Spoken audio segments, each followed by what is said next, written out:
네, 오늘 여러분과 함께 나눌 말씀은 신명기 8장 2절 말씀입니다.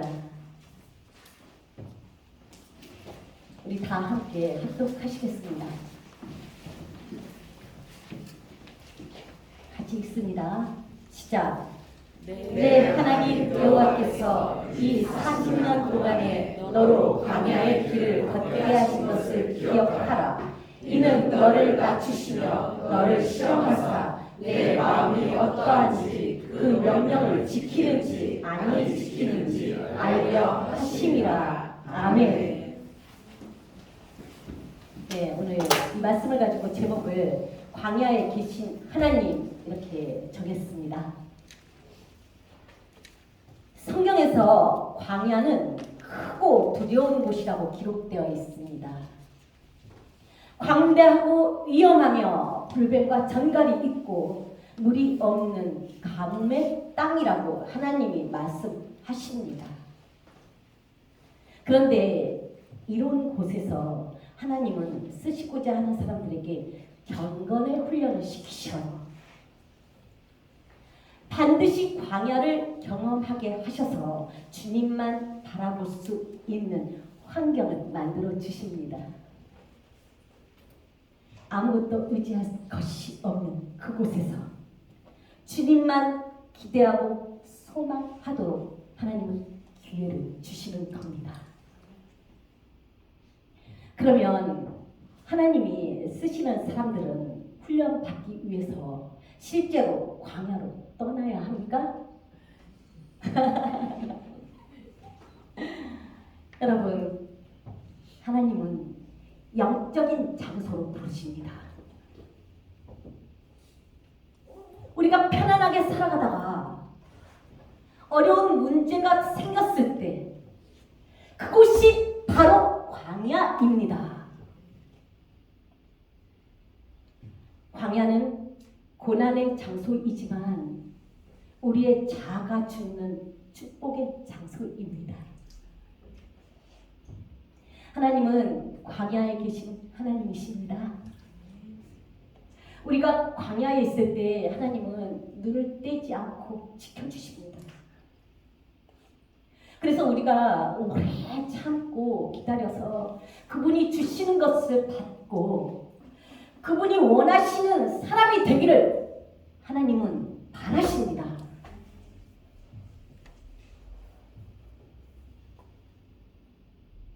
많은 문제가 여러분의 삶 가운데 끊이지 않고 일어나죠. 그래서 우리는 착각을 해요. 하나님을 볼 시간이 없다. 너무 문제에 빠져서 우리는 잠시 착각을 하기도 해요. 그러나 하나님 한 분만을 바라보도록 조성된 그 환경 가운데서 오직 주님을 바라볼 때 광야에서 하나님은 우리의 인격을 변화시켜 주십니다. 성품을 변화시켜 주세요. 우리가 자신합니까? 나는 그래도 성격이 좋아요. 자신합니까? 사실 하나님을 잘 모를 때는 내가 좋은 사람이 되기 위해서 노력도 했고 또 한순간은 내가 참 좋은 사람인 것 같아 착각도 했었어요. 여러분도 마찬가지일 거라고 생각됩니다. 그러나 우리가 주님을 알게 되고 주님을 만나게 되면 그 말씀 가운데 우리를 비추어 주셔서 우리가 얼마나 엉망진창인지 얼마나 우리가 이 모양인지 깨닫게 됩니다. 그래서 주님 앞에 나는 죄인입니다 라고 고백할 수밖에 없는 그런 사람이 되는 것입니다. 이 광야에서 우리를 변화시키는 이유는 나의 의가 드러나지 않고 하나님을 사랑함으로 행하는 무익한 종으로 쓰임받을 수 있는 온유한 사람으로 만들어 주시기 위함입니다. 이 온유한 사람 여러분 다 아시죠? 그냥 우리가 겉보기에 친절하고 그냥 어떤 좀 온순한 사람 이렇게 생각하면 안 돼요. 성경에서 하나님이 우리에게 말씀해 주시는 온유한 사람은 오직 하나님만 바라보는 사람이에요. 그 말씀에 순종해서 살아가는 사람이에요. 그래서 하나님이 이 광야에 우리를 부르셔서 성품을 변화시키시고 우리의 모든 약점을 다 하나님이 다 만지셔서 하나님 앞에 겸손한 사람, 오직 하나님 한 분의 뜻을 쫓아서 행할 수 있는 사람으로 변화시켜 주시는 겁니다. 그래서 우리는 감사할 수밖에 없는 겁니다. 그래서 여러 가지 시험을 만날 때 온전히 기뻐할 수 있는 사람이 되는 것입니다. 그래서 하나님을 모르면 다 오해받게 되어 있어요. 여러분, 하나님을 알기를 힘쓰십시오. 우리가 이 세상에서 판단과 주님의 말씀의 잣대에서 판단이 너무나 많이 달라요. 온유하다는 그 개념이 하나님의 말씀에 순종해서 그분 앞에 낮아져서 오직 하나님 뜻만 쫓아가는 그런 사람이라는 것을 여러분 생각해 보신 적이 있었습니까? 그러나 하나님은 우리에게 이렇게 온유한 사람이 될 기회를 광야에서 주십니다. 본문 말씀에 내 하나님 여호와께서 이 40년 동안에 너로 광야의 길을 걷게 한 것은 너를 낮추시고 너를 시험하사 내 마음이 어떠한지 그 명령을 지키는지 아니 지키는지 알려 하심이라고 기록되어 있어요. 우리는 주님 앞에서 낮아져야 합니다. 고난을 통해서 하나님의 말씀을 순복하는 경배자의 삶을 살아야 합니다. 우리가 육신을 가지고 살아가지만 영적 존재라는 것을 확실히 아셔야 합니다.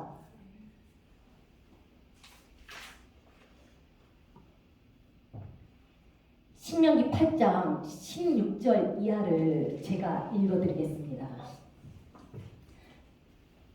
내 열조도 알지 못하던 만나를 광야에서 내게 먹이셨나니 이는 다 너를 낮추시며 너를 시험하사 마침내 내게 복을 주려 하심이었느니라.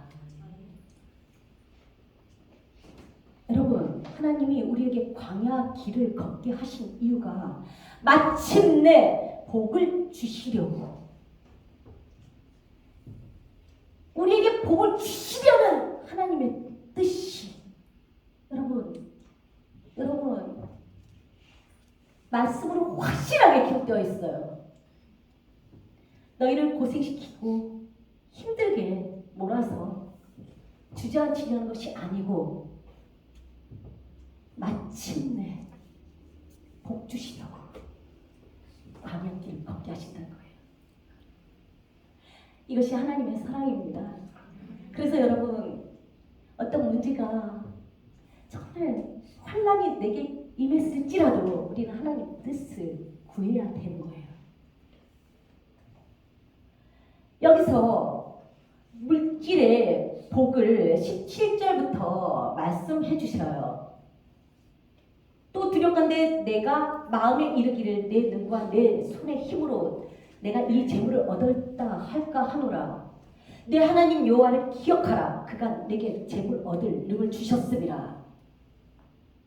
여러분, 이렇게 광야에서 주님만 바라보고 경건의 훈련을 잘 받고 난 자에게 내리워지는 것은 하나님이 물질의 복을 허락하신다는 거예요.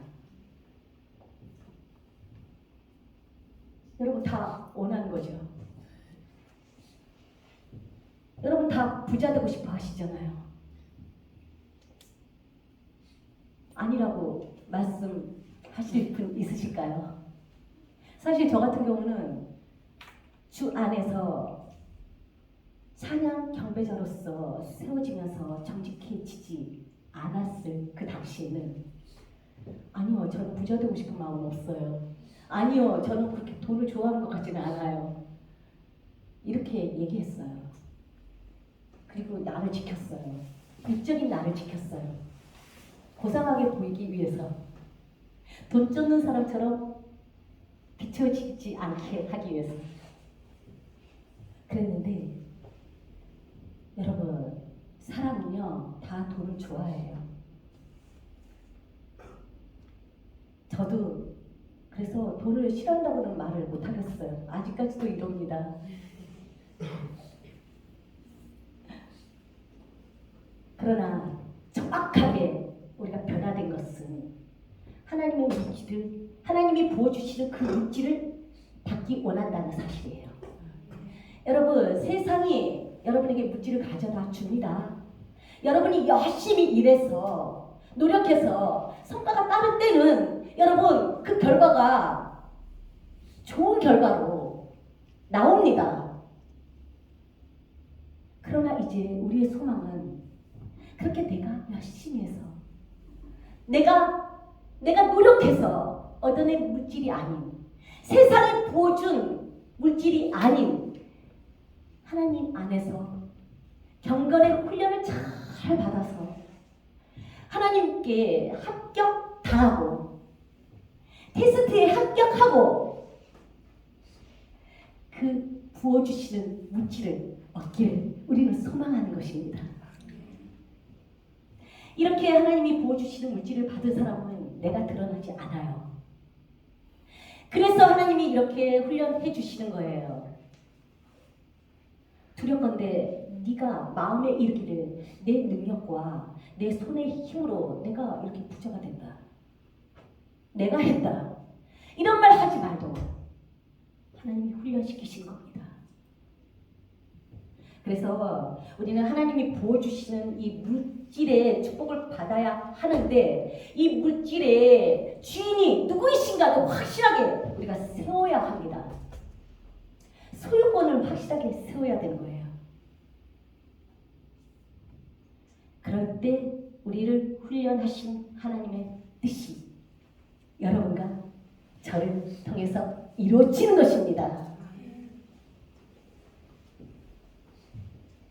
다윗의 아둘람 굴에 찾아왔던 환난당한 자, 빚진 자, 마음이 원통한 자들이 그 아둘람 굴에서 훈련을 받고 다윗과 함께 훈련을 받고 용사가 되어서 나왔어요. 그들이 어떤 사람이었냐? 환난당한 자, 세상에서 환난당한 자, 돈이 없어서 빚진 사람들, 그리고 어떤 문제 가운데서 원통한 사람들, 그들이 다윗에게 찾아온 거예요. 이렇게 문제가 있다고 해서 다 하나님 앞에 나오는 것은 아닙니다. 이렇게 용사가 되어서 나올 수 있는 군호는 그들이 복이 있었다는 거예요. 그들이 그 처참한 바닥의 차원에서 하나님을 구한 사람들이었다는 겁니다. 그렇기에 열매가 보여주는 거예요. 훈련을 잘 받고 용사가 되어서 나와서 전쟁에서 항상 승리하는 그러한 사람들이 된 거예요.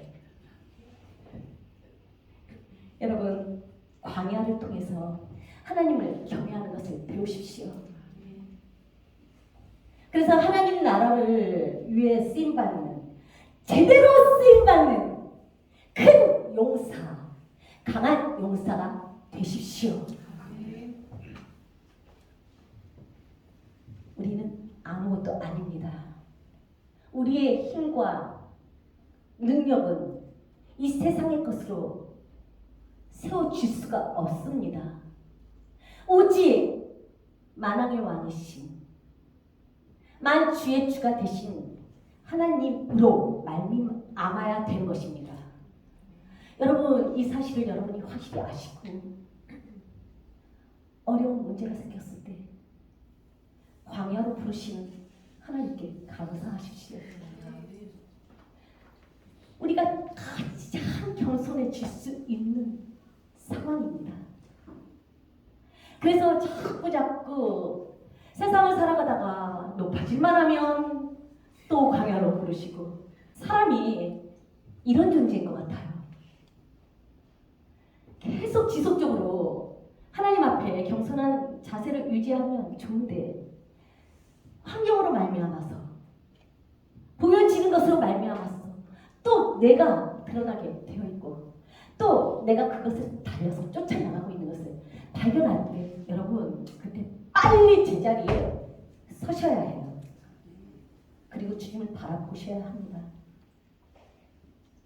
우리 모두 주님 앞에서 너무나 많은 약점을 가지고 살아가지만, 하나님의 사랑은 우리를 돌이켜 주시는 사랑이에요. 다시 기회를 주시는 사랑이에요. 그래서 마침내 복을 주시려는 사랑이에요. 여러분, 이런 하나님의 사랑을 찬양하십시오. 이런 하나님을 더 깊이 알기를 소망하십시오. 그래서 하나님이 쓰시기에 합당한 큰 용사, 강한 용사들이 되십시오.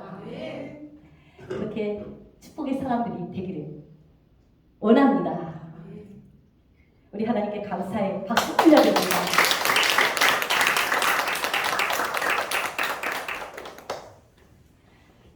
다 함께 기도하겠습니다. 아버지, 광야는 너무나 두려운 곳입니다. 그곳은 물이 없고 뱀과 정갈이 있어서 위험한 곳입니다. 그러나 우리가 하나님의 사랑 안에서 광야의 부르심을 받았다면, 아버지, 그곳에서 낮아지게 하여 주시옵소서. 오직 주님 한 분만으로 살아갈 수밖에 없는 존재인 것을 고백하고 다시 주님으로 말미암아 새롭게 하여 주시옵소서. 아버지, 이 시간 이 말씀을 통해서 우리의 모든 상한 심령을 위로해 주실 줄 믿습니다. 우리의 모든 걱정, 근심, 염려를 주님께 맡기고 다시 주님이 주시는 기쁨으로 우리가 회복될 줄 믿습니다. 능력의 하나님, 우리의 모든 것을 아시는 능력의 하나님, 이곳에 성령의 기름을 부어서 강한 용사, 큰 용사로 일어서는 그러한 복 있는 사람들이 되도록 축복하여 주시옵소서. 감사합니다. 예수님의 이름으로 기도드렸습니다. 아멘.